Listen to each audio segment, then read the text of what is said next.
اور قرآن مجید سے وہ معنی اخذ کیے، وہ مفاہیم اخذ کیے اور ہم تک شعری شکل میں پہنچے۔ یہ تھا کہ جب ہم قرآن مجید پڑھیں تو اس بات کا خیال رکھیں کہ یہ اللہ تعالیٰ کا کلام ہے، یہ کلام الہی ہے، یہ صرف صفات کی ایک کتاب ہے،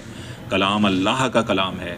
مخاطب اس کا وہ ہے جو اس کو پڑھ رہا ہو، محسوس ہو جیسے اللہ اس سے براہ راست کلام کرتے ہوئے جو ہے حکم دے رہے ہیں اسے ماننا ہے، جس چیز سے منع کر رہے ہیں اس سے رکنا ہے، جس چیز سے ڈرا رہے ہیں اس کا خوف محسوس کر رہے ہیں، جس کی بشارت دے رہے ہیں اس کی محبت اور اس کی محبوبیت کو محسوس کرنا ہے، جو نعمت کا تذکرہ ہو رہا ہے اس پہ شکر کا جذبہ لانا ہے، جس پہ کسی آزمائش کا تذکرہ ہو رہا ہے اس پہ صبر کا جذبہ پانا ہے۔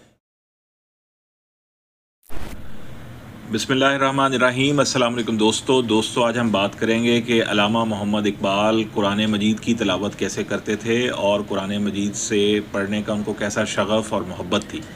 اس حوالے سے جناب حکیم عبداللہ خان صاحب نثر حضرت علامہ محمد اقبال سے اپنی ایک ملاقات کا ذکر کرتے ہوئے لکھتے ہیں کہ علامہ نے یہ واقعہ سنایا۔ اب علامہ کیا واقعہ سنا رہے ہیں وہ اسے کوٹ اینڈ کوٹ بیان کر رہے ہیں۔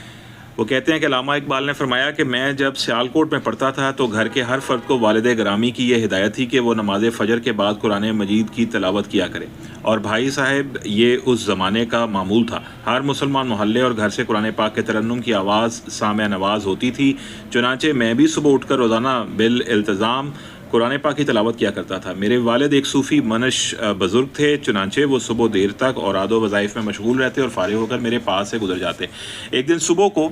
میرے پاس سے گزرے تو ہنس کر فرمایا کہ کبھی فرصت ملی تو میں تم کو ایک بات بتاؤں گا۔ میں نے اس کے بعد 2-4 مرتبہ تقاضا کیا کہ ابا جی وہ بات بتائیے، تو فرمایا جب امتحان سے فارغ ہو جاؤ گے تب بتاؤں گا۔ آگے علامہ کہتے ہیں کہ چنانچہ میں امتحان دے کر لاہور سے سیالکوٹ آیا تو پھر عرض کی، فرمایا جب کامیاب ہو جاؤ گے تب بتاؤں گا۔ چنانچہ جب میں پاس ہو گیا اور پوچھا تو فرمایا بتاؤں گا۔ چنانچہ ایک دن صبح کو حسب معمول میں قرآن پاک کی تلاوت کر رہا تھا، وہ میرے پاس تشریف لائے اور فرمایا بیٹا بات یہ کہنا تھی کہ جب تم قرآن پڑھو تو یہ سمجھو کہ یہ قرآن تم پر ہی اترا ہے، یعنی اللہ تعالیٰ تم سے خود ہم کلام ہے۔